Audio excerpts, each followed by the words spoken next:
Hey everyone, welcome to the Wild and Uncut podcast brought to you by Ruger. I'm your host, Kristy Titus.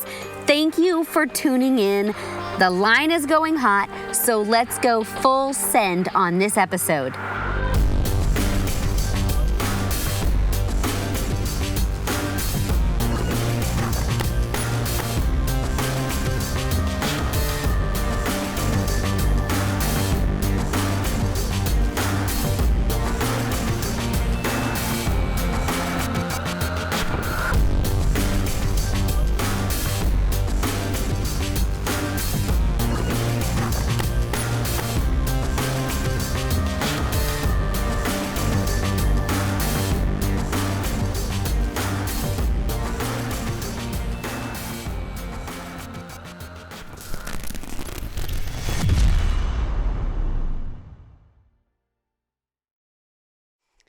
Hey everybody, welcome to the Wild and Uncut podcast. I'm Kristy Titus, your host, and I'm here with my good friend and longtime hunting partner, Johnnie Hamilton.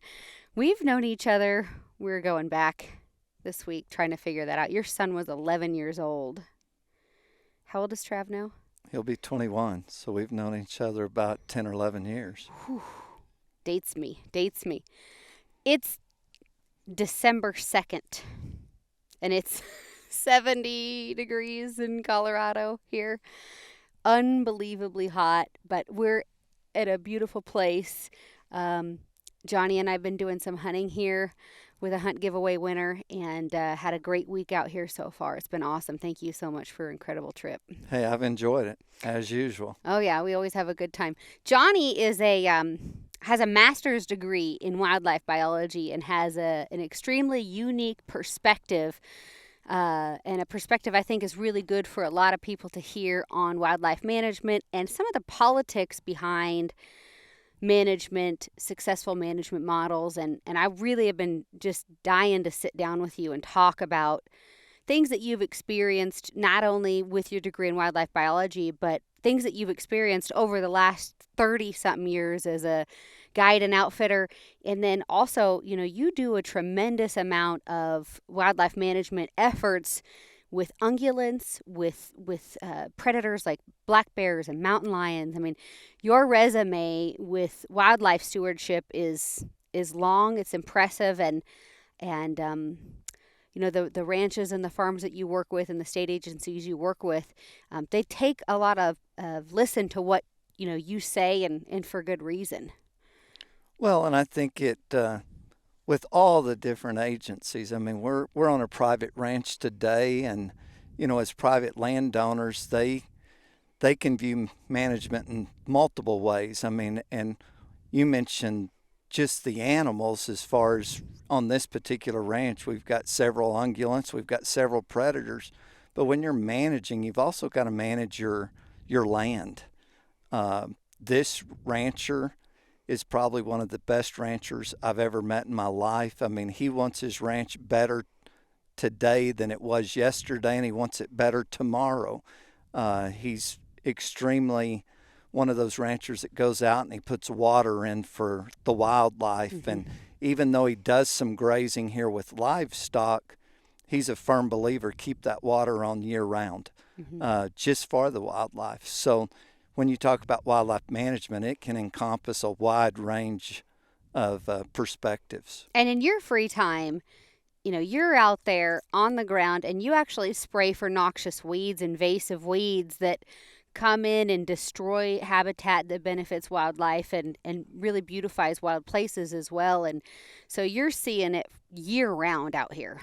Well, I do. During the summer, I run a commercial application business, and Colorado is one of those states that they do a good job at managing the weeds. And, some of these noxious weeds are either not native or they can be harmful to the wildlife or even to livestock. Mm-hmm. So they have a Class A, B, and C list, and, the energy companies, along with private landowners, along with your Colorado Department of Transportation, your Colorado Parks and Wildlife, we manage weeds on all of those different properties to benefit not only the wildlife, but the habitat itself. Mm-hmm. And that's really goes back to a bigger perspective of stewardship, and a lot of the funding from these types of projects, I'm going to make the correlation that this goes back to probably some ODOT revenue, but also hunting license tag revenue sales. Some of it does. Some of it, CPW does have an account set aside for their properties. In this county that we're in, they actually just purchased another very large property that it will be open to public. It will be a draw hunt that resident and non-residents can enjoy. This county, being Los Animas County, is the largest land that CPW owns. They actually have Spanish Peaks Wildlife Area. They acquired the Bosque del Oso through a group of partnerships. Even private property owners helped fund to buy that for the Parks and Wildlife. And then over the last 2 years, they have now acquired the new Fisher's Peak State Parks and Wildlife that's going to be opening up. They're actually just now putting trails, and so it's going to be a year-round recreational use facility with hunting. Which benefits everyone, whether you just want to lace up a hiking boot and head out and enjoy a wild space, or you're a hunter and that wants to have more opportunity. And as we know, access is the number one reason a lot of people quit hunting. I mean, access for hunting is one of the reasons I'm looking at moving states completely. Having quality access to good ground with good, solid managed wildlife is, that is key to everything. That's the key to our future. That's the key to the hunting tradition, and seeing, states put money and stewardship into improving that. You have a lot of nonprofit groups that also, do a lot for those efforts, for that benefit. Looking over our shoulder right here in front of us is a really remarkable wildlife story that, I kind of wanted to share. That's why we chose this location to shoot this podcast is, the wild sheep populations in this state and in the nation as a whole were in a dire condition. And it's through different conservation groups and states that want to put a lot of resources into helping these wildlife numbers, and private landowners like this landowner that has helped build, and really they're starting to transform these wild sheep and where their native areas are. Well, they're bringing them back throughout the West, and doesn't matter. I can remember doing my master's in West Texas when we brought the first desert bighorn sheep back in there, and we put water guzzlers. This is a perfect example. They brought sheep here in the southeast corner of the state several years ago, over 20 years ago. They brought some of the first sheep.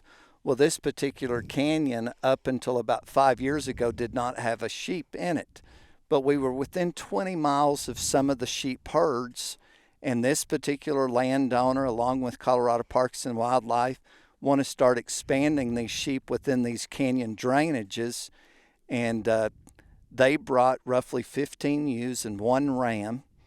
They trapped them within this southeast corner, so it's sheep that are used to this type habitat, because this corner is completely different than the mountain sheep up in some of the mountains that are above timberline.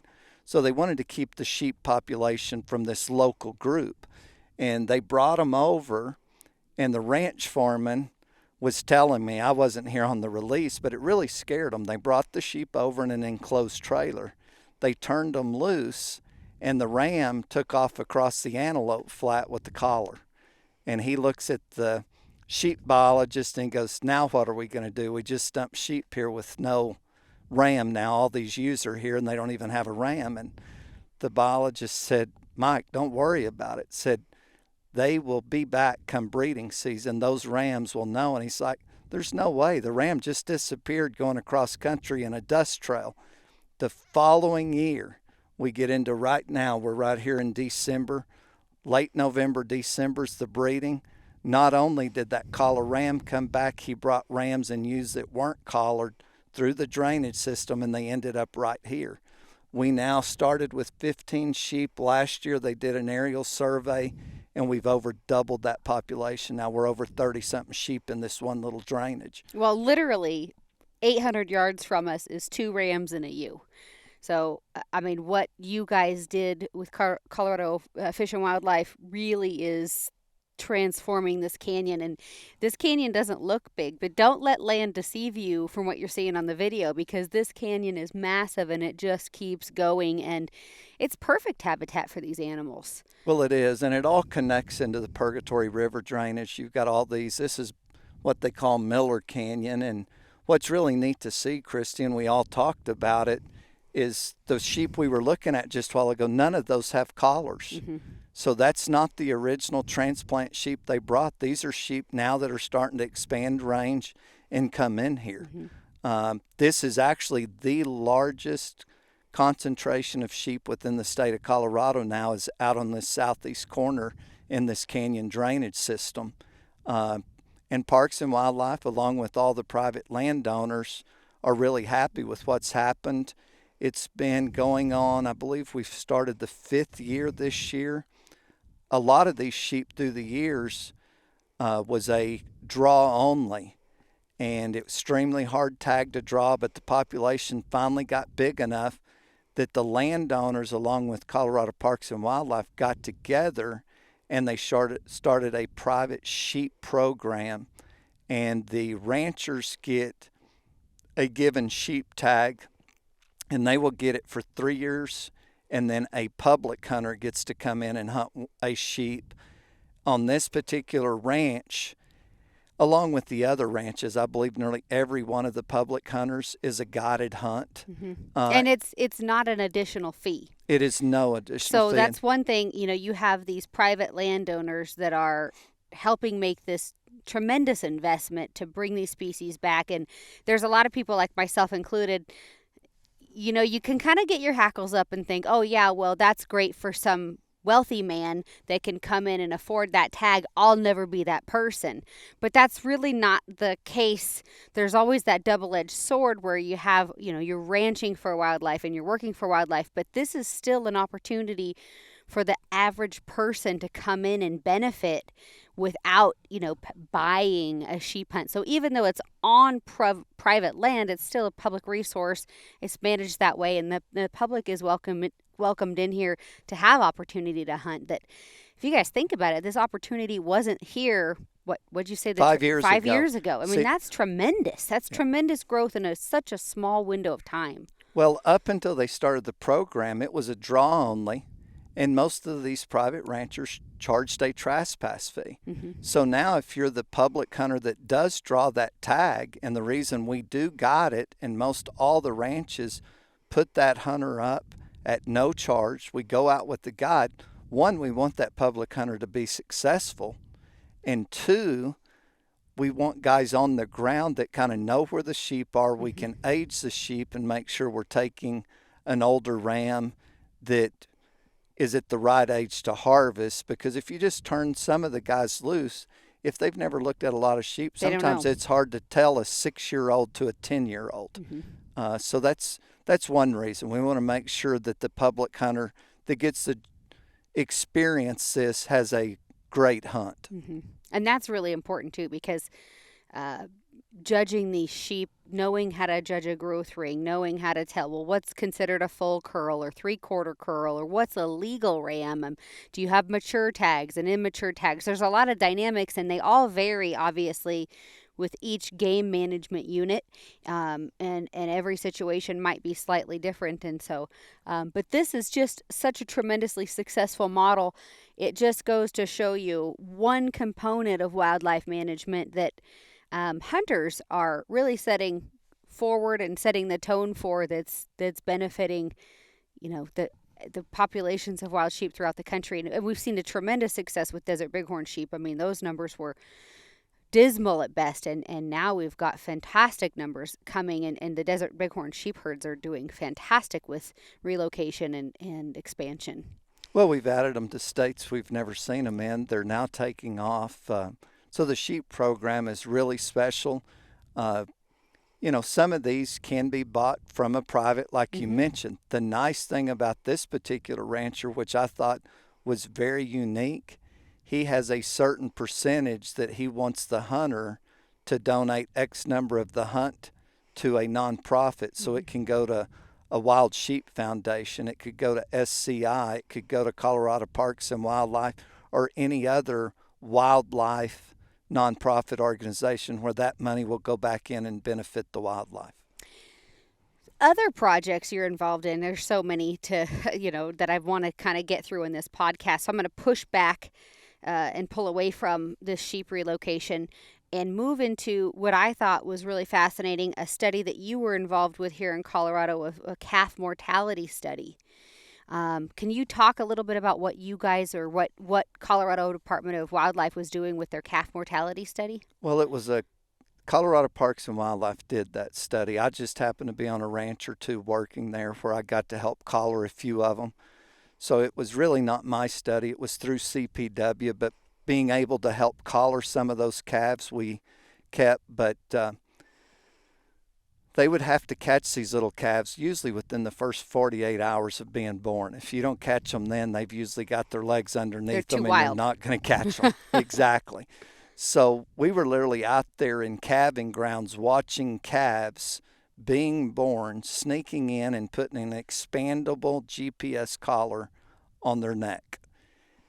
That gave us accurate data, and it also gave us a mortality signal that if that little calf died, the biologist for the state or the wildlife techs would immediately go into that little mortality collar and find out, hopefully, what killed that calf. Now, we had every kind of predator you can imagine doing this study. We had some mortalities from coyotes. We had a few from mountain lions. Probably our number one on the baby calves were bear. So everything has to stay in balance. Mm-hmm. Nobody, if you're a hunter, and I don't know of a true hunter that ever wants to see a species wiped out. Mm-mm. But every species needs to be managed. Absolutely. With a science-based, non-emotional perspective of, oh, it's fluffy and cute, or the babies are cute because all the babies are cute, and we love all the wildlife, which hunters do love wildlife, but from a standpoint that's sensible, logical, that supports carrying capacities for habitat and supports the continuation of healthy herd populations. Right. Well, and we talk about bears, or we talk about lions, or we talk about coyotes, and now in the West we've got the wolves to mm-hmm. talk about.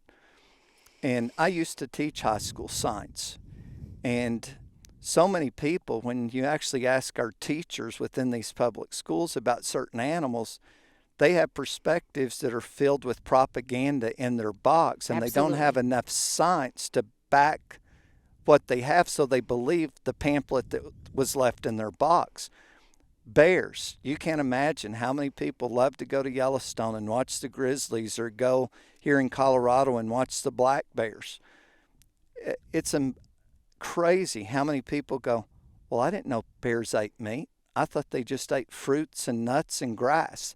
And in the springtime on those calves, which I got to witness firsthand, I have watched those bears come into the big grassy meadows where the calves may be laying out in the grass, and those bears will literally get the wind, Kristy, and grit it back and forth. Like a dog. Just like a dog, until they find those baby calves. And it's unbelievable what one bear that learns that feeding pattern, how many how many calves that one bear could kill. And if it's a sow, it's going to teach its babies those feeding patterns. And as we know, a lot of bears have more than just one baby. Sometimes they have 2-3 babies. So all of those babies are learning. And so it's a feeding pattern that is evolutionary. It travels in time throughout that region. Well, and you talk about bears, you talk about lions, even coyotes. Hunting is a learned behavior. They learn from their mom.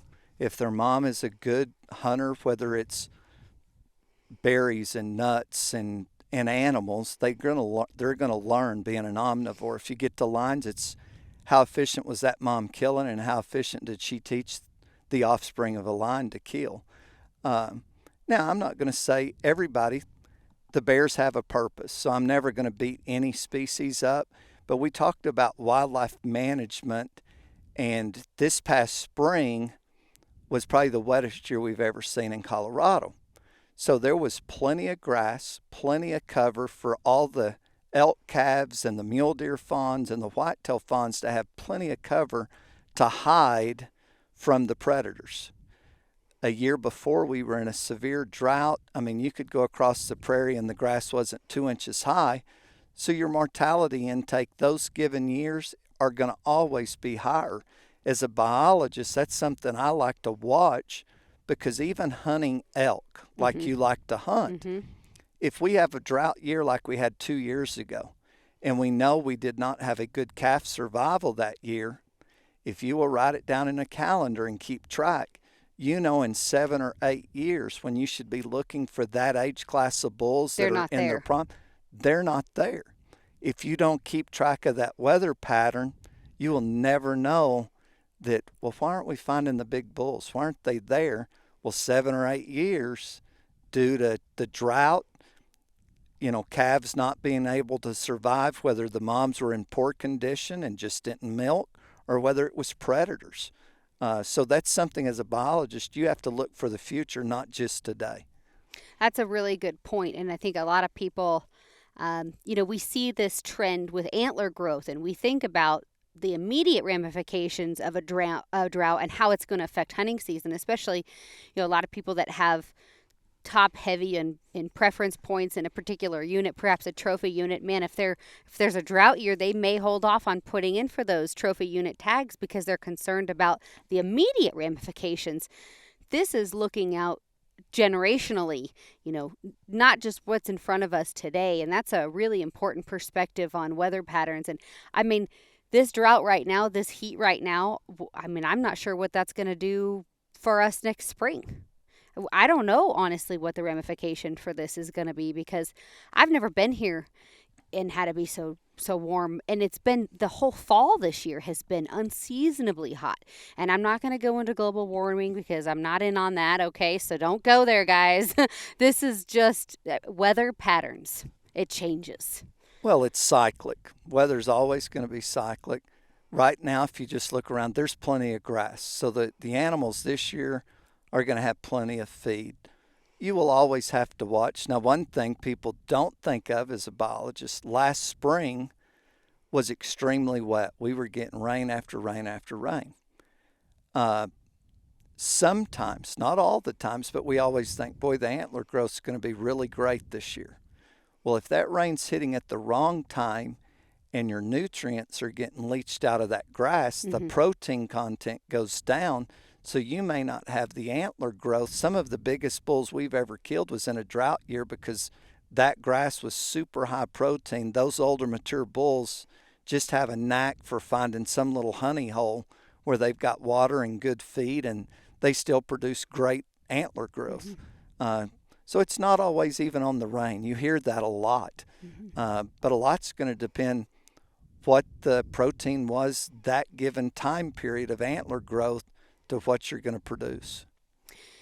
You made a comment the other day. At first, I wasn't sure how to take it. You said wildlife management needs to be out of the hands of the voters. And at first, here I am, an American, so I believe in our constitutional republic and the power to vote. But then I thought about this also, and I live in Oregon, which is an extremely blue state.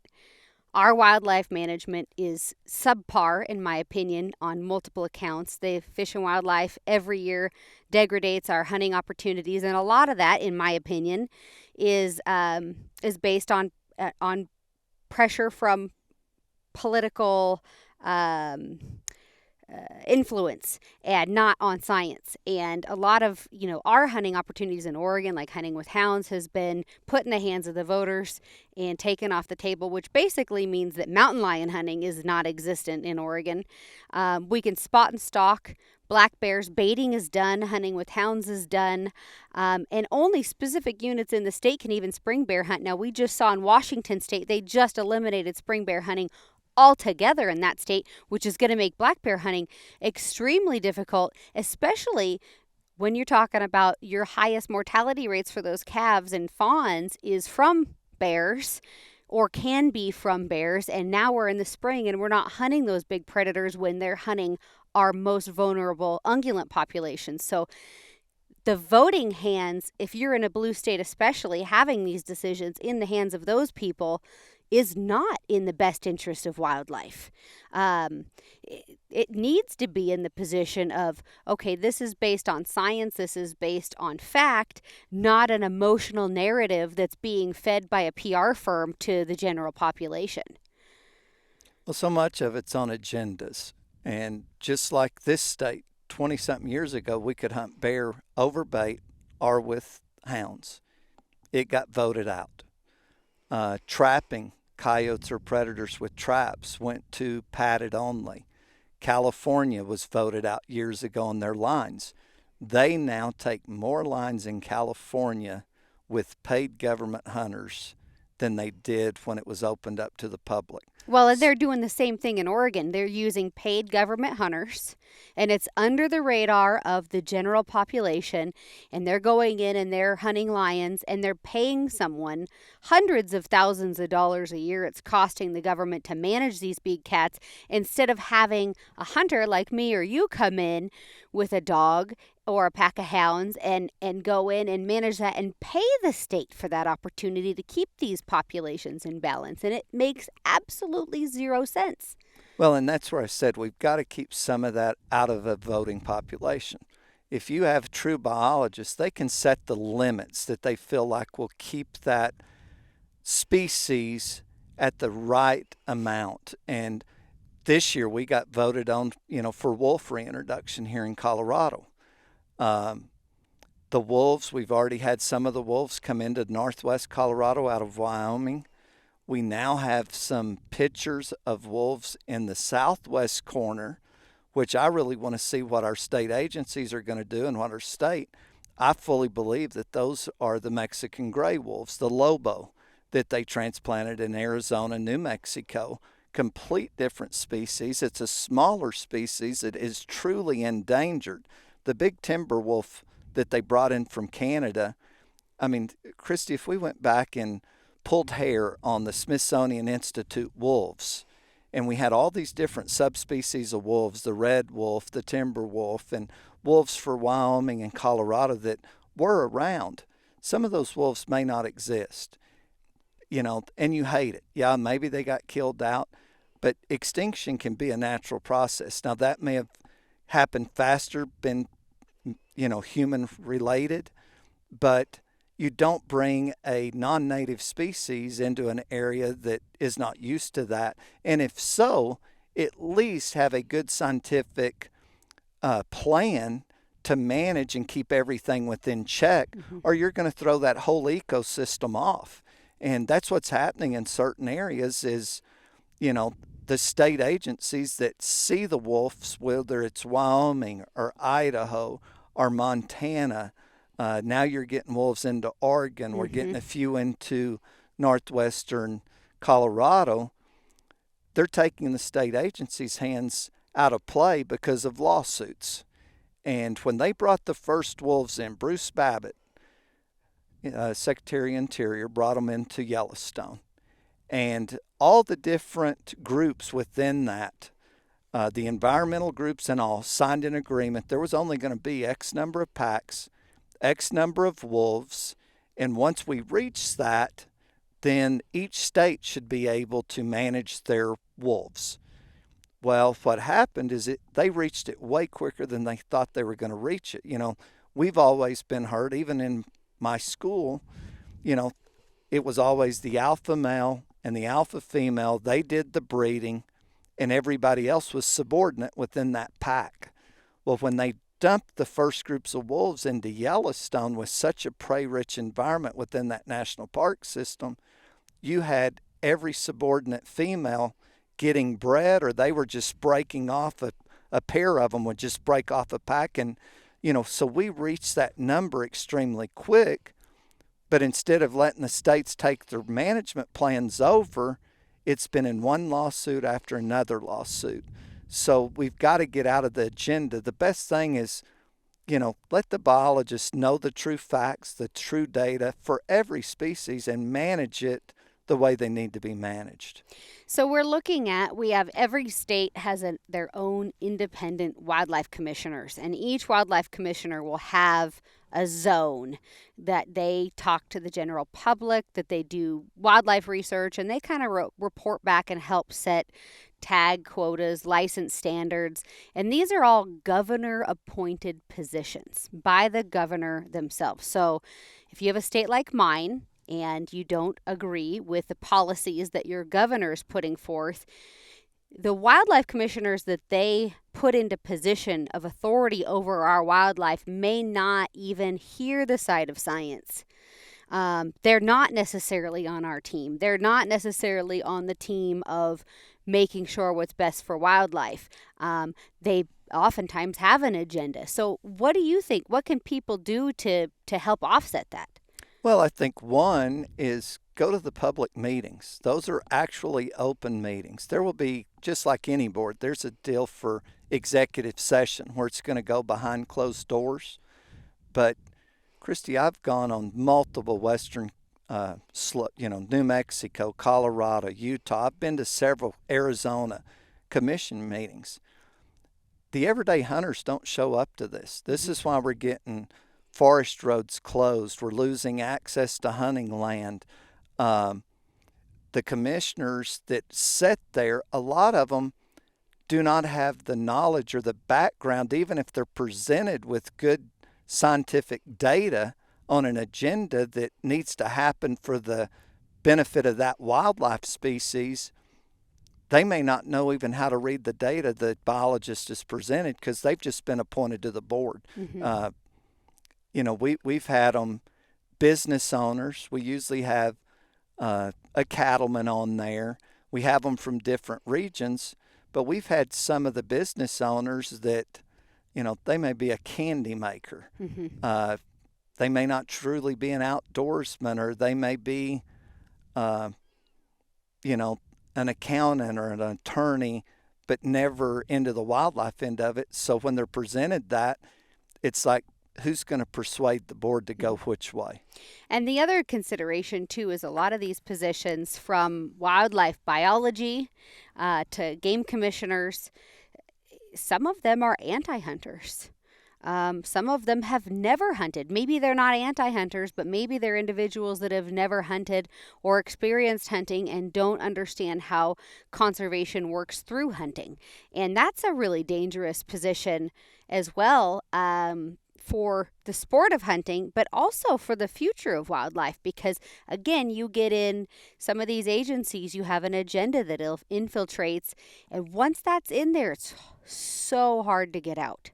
Once we lose this opportunity or opportunities with hunting, access, predator management, wildlife management, you don't get it back. And Oregon will never get hound hunting back with for mountain lions. Again, we will never get hound hunting back for black bears. It's gone. You're never going to get it. And our deer populations are suffering. Our elk populations are suffering. We now have wolves coming in, which is doubled down on all of that. And the Fish and Game is pulling tags back from hunters. Hunters aren't necessarily the issue.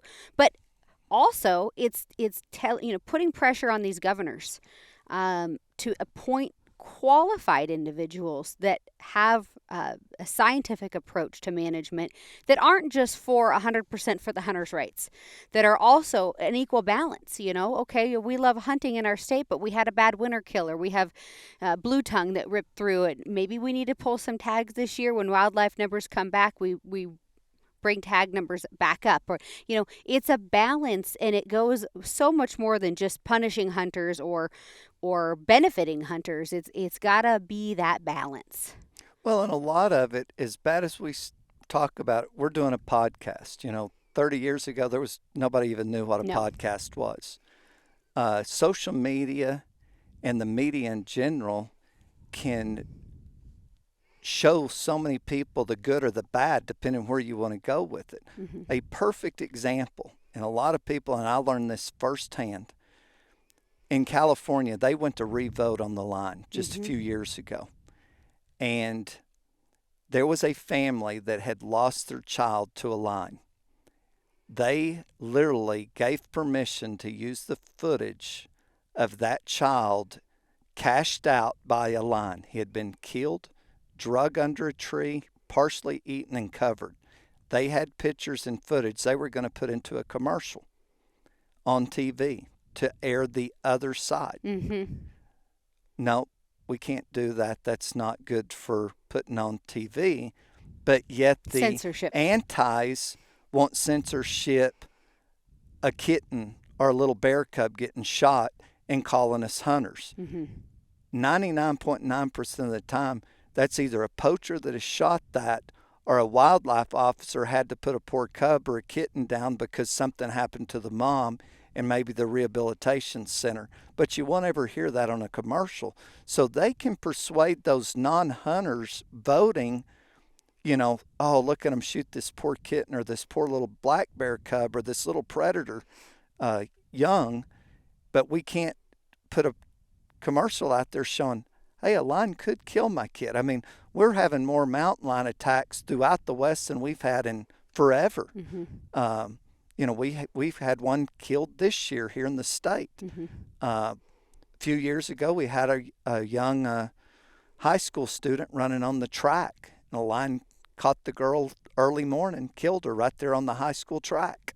But you can't air that on a commercial because, you know, They censor you. They censor you. Yeah, censorship is a real problem that is very difficult to overcome. That's why grassroots approach, grassroots reaching people and educating, especially the people that have never hunted or even are non-hunters on the good work that hunters are doing. And like you said, you know, nobody wants to see a species completely wiped out. It's having that balanced wildlife management, from effective management tools with predators to using dogs, with bears, using bait, you know, effective tools that allow us to manage those numbers and set quotas. Montana has quotas. I would imagine Colorado has quotas as well on predators. And once those quotas are met, they shut it down. They shut those units. Colorado has it. I mean, there's DAU units. There's roughly 654 lines on the entire quota for the entire state of Colorado. Every area has a set quota. When those quotas are met, that area is closed to hunting.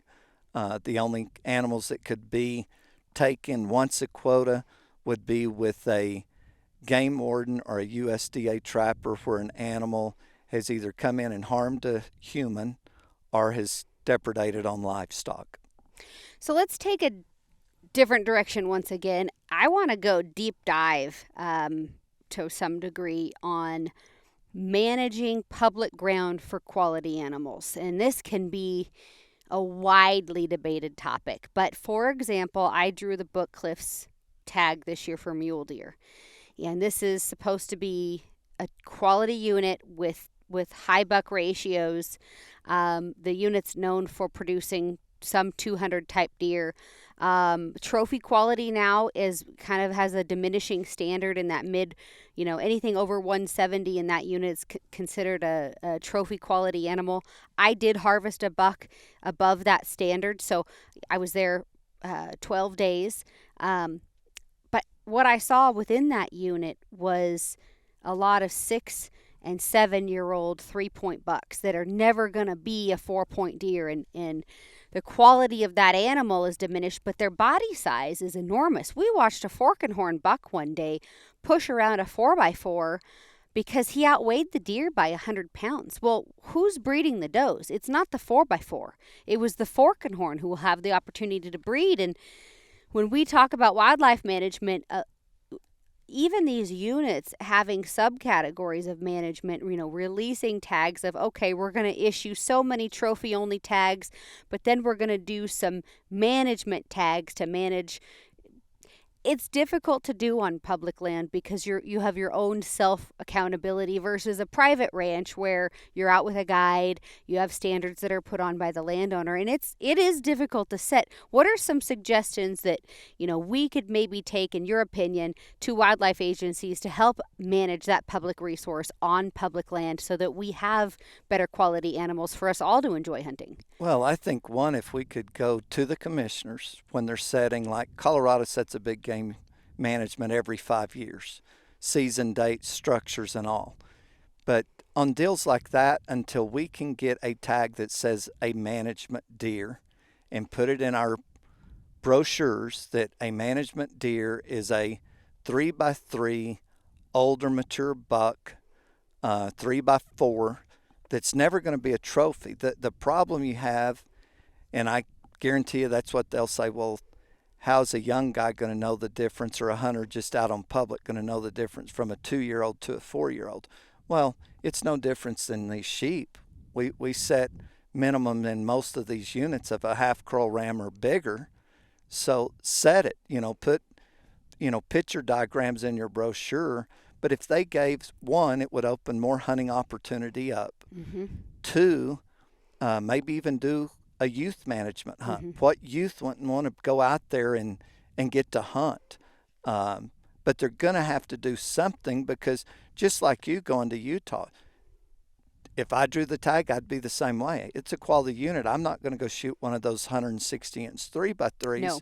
But yet at 7 years old, if that's the deer's true genetics that he's passing on, well, then you're going to just continually decline the quality of the unit. Exactly. And I reported that when I did my reporting to the gal that did the survey of my hunt. And I let me preface that I did win the hunt at Hunt Expo. It was a drawing, and I was blessed to win it, and I'm thankful to win it.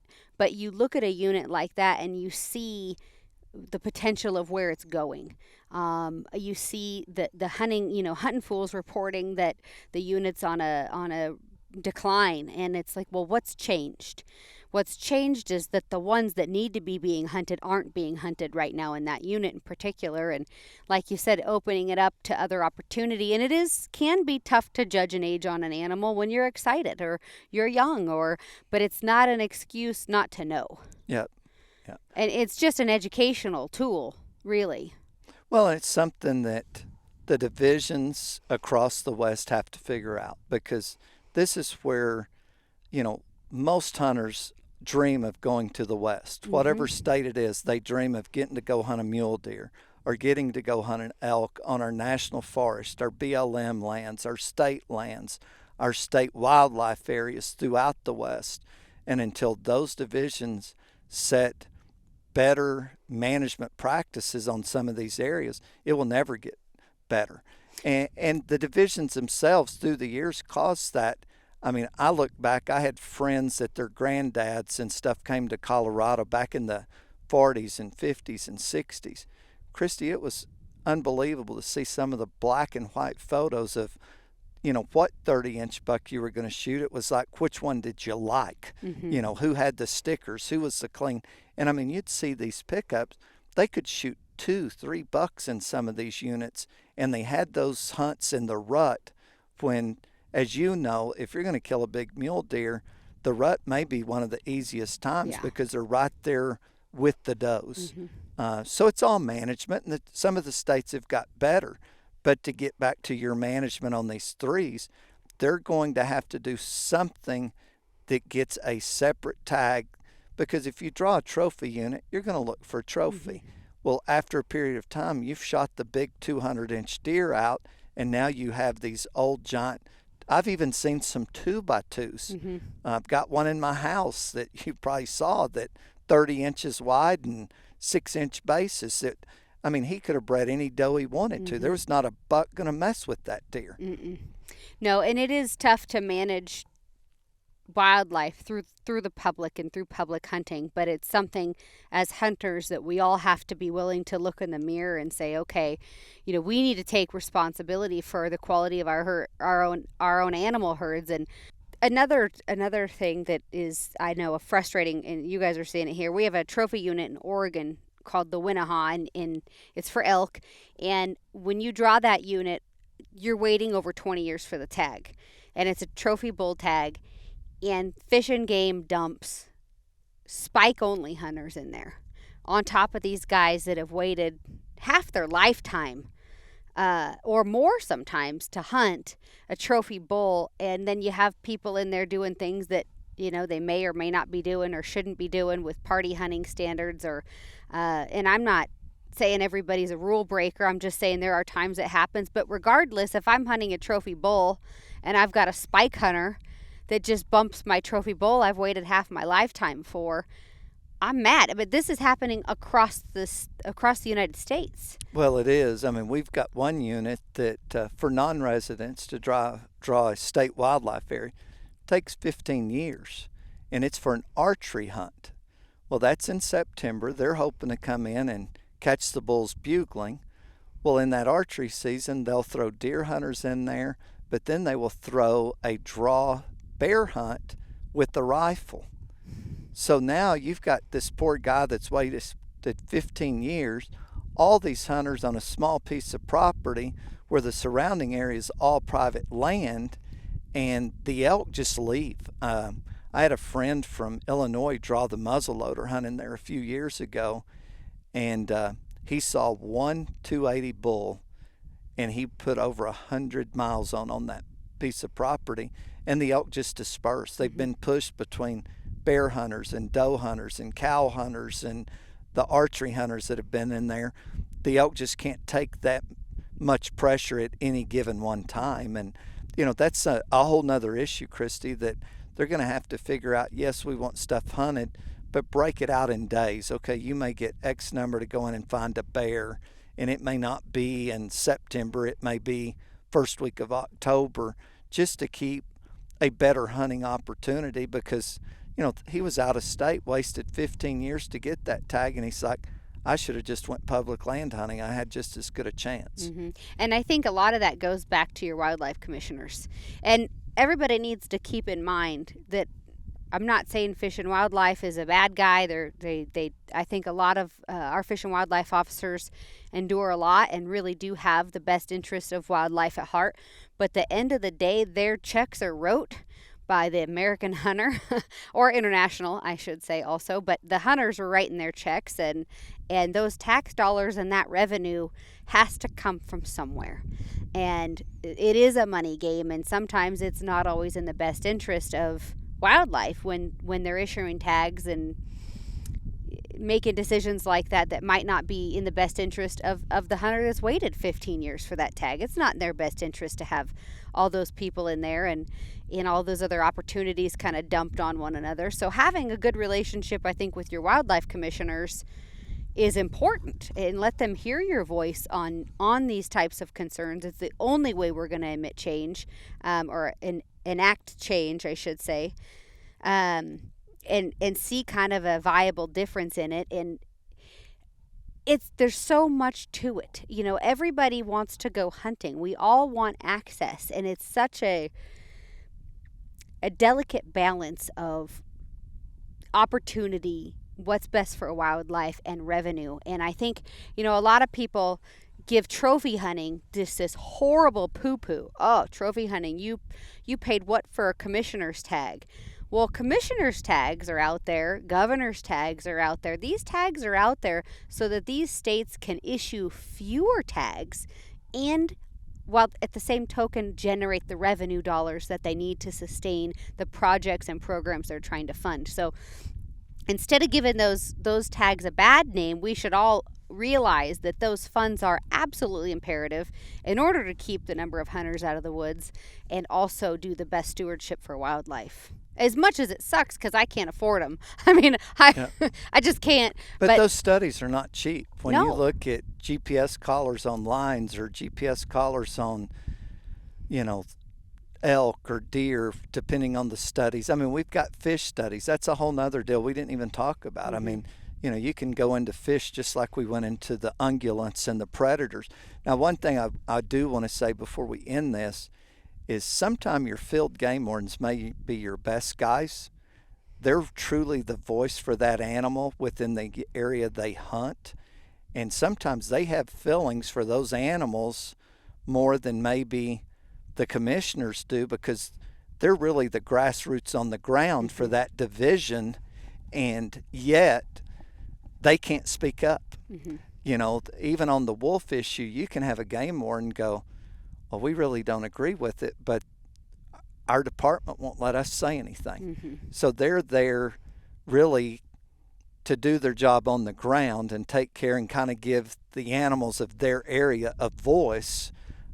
Perfect example that came up on the bear. We knew how many mortalities we were getting off those calves. And this area, we got 2 bear tags this year. They were last license B. Game warden brought a big point up. I'd never thought of it. He said, Johnny, I don't have an issue with it on these big ranches. There's plenty of bear. They're truly hunting. You can hunt them and take. He goes, where I have an issue are these little subdivisions that leave their dog foods or the cat food or their bird food out, and they shoot 2 bear on 30 acres. And he goes, the bear's just being a bear. So, there's all kinds of management pros and cons that it's not an easy, one size fits all. Mm-hmm. This side of the state's different than the western side. Eastern Oregon is not Western Oregon. Absolutely not. So, sometimes I think they really should even give some of the local game wardens more voice at some of these commissions, because they see what's going on in their area as well as the people that live there. Mm-hmm. I think the biggest thing for everybody to do, and my biggest hope with this podcast and takeaway, is to get involved. Don't just sit back and flip through your game regulations and be mad. Oh, they cut tags, or, Oregon just made it to where all our archery deer hunting is on a draw now. Apart from a couple of zones on the western part of the state, well, it's going to put so much pressure over there, and there's a lot of really angry people. Instead of getting angry, we need to get involved. Our voices need to be heard. It's a fight that we have to be involved on the front lines. We have to start showing up at meetings. We have to start having our voice as loud, if not louder, than the opposition. The opposition, a lot of these anti-hunting groups are the ones that are tying up legislative, court cases that are stopping grizzly hunting or wolf hunting, and these lawsuits are bankrupting the states. It costs a tremendous amount of money for states to fight these lawsuits, which, I gotta be honest, it's real easy for a state to buckle on an issue when their checkbook's getting drained. Well, it's 2 things there. You mentioned checkbooks, but I've been to the commission meetings. If you go, these big environmental groups that, so many of these divisions only run on hunting and fishing license. That group has never bought one. Mm-hmm. They never will buy one. But they will be the 80% sitting there at the commission meetings letting their voice be heard. Now, some of them are paid by those big groups, and I'm going to go ahead and call a name out because I've argued with her before. Wendy Kiefer. She's worked for Senapoo. She's worked for Defenders of Wildlife. She lives in Boulder. They fly her. I guarantee I've never been to Oregon, but it will not surprise me if she sat right there in Oregon. They fly her and pay her over 6 figures to go scream and holler and figure out where they need to file the next lawsuit. Our problem is, as hunting and fishing and outdoorsmen and outdoors women, Texas started a great program called Texas Women Outdoors. It's the #1 growing deal down in Texas now, Kristy. We don't show up, period. I don't care if it's men or the women or the children. Bring them. Let them see what goes on there. I walked through Colorado a few years ago, and I looked right at the commissioners. We had a few minutes to speak because we walked under, and this was before it went to Parks and Wildlife. It was Colorado Division of Wildlife. I said, your job is real easy. I said, if y'all would ignore this group sitting here and ignore the extreme right sitting there, and you manage the wildlife by what the data presents itself. I said, we walked under the insignia Colorado Division of Wildlife. We didn't walk under this left-hand group or this right-hand group, but y'all want to appease both of them, and it wrecks the wildlife. But we're not there to see that done. Mm-hmm. And that's where we need to be. We need to be having a science-based North American model of wildlife conservation that's enacted, and that might be a decrease in tags, an increase in price. That might be an increase in tags in some area, more opportunity for management hunts, more opportunity for those things. There just needs to be a change nationwide, and being involved. Living in a state that is a steward to the resource the way you want to see is important, number one. But being involved regardless has to happen. We all have to make it our own responsibility. We all need to join a nonprofit conservation group, Safari Club International, SCI, Mule Deer Foundation, Sportsman's Alliance. There's tons of nonprofits out there, and people need to join them. They need to get involved. They need to help these groups do more work on the ground. And if you don't have time to go out and help put in guzzlers or tear down fence or do projects, donate an item to an auction, donate to a banquet, help them. Safari Club International is, besides the National Rifle Association, they are the only nonprofit that has a full-time legal staff in Washington, D.C. defending hunters' rights. They're the only ones, and a lot of people here in the United States hear Safari Club and they think, well, they only care about what's going on in Africa. That is not the case. They have a full-time staff in D.C. defending hunting rights, and everybody that hunts should be a member of SCI just because they're the only one with a pack outside of NRA. And I'll tell you, NRA has taken a beating over this past year, and I'm not going to get into that, but the NRA has their own pack that stands up and does wildlife litigation in fights with SCI, and a lot of times SCI is coming in on some of the coattails of what NRA is doing to defend hunters' rights, and NRA has been brilliant. They have actually started their own college programs, because what you're seeing is a lot of these law schools now have legal classes where they're trying to teach animal personhood and give them rights, animal rights instead of animal welfare. And there's a lot of language in there that gives different types of legal standing. And anti-groups are really good of infiltrating that curriculum into law schools, and they're trying to develop case law, which then could be admissible in the court of law during litigation cases. The NRA sees this coming, and they have been brilliant at trying to get in front of this, trying to get their own programs in place. And so getting involved in some of that as well, becoming aware of some of the fight that NRA is doing. They're terrible about promoting the fact that they are in a legal battle for hunting, and they just don't do a good job of it. But they really are there. They're on the front lines trying to combat this whole legal battle, because our rights are lost in a courtroom. And that's just the fact of the matter. So we have to have case law. We have to have lawyers that are trained. We have to have case studies that support what we're doing. And that is something, those two organizations, I can give them a grade A on that. They're the only ones doing it. And that's just cause enough to give them some member dollars, in my opinion.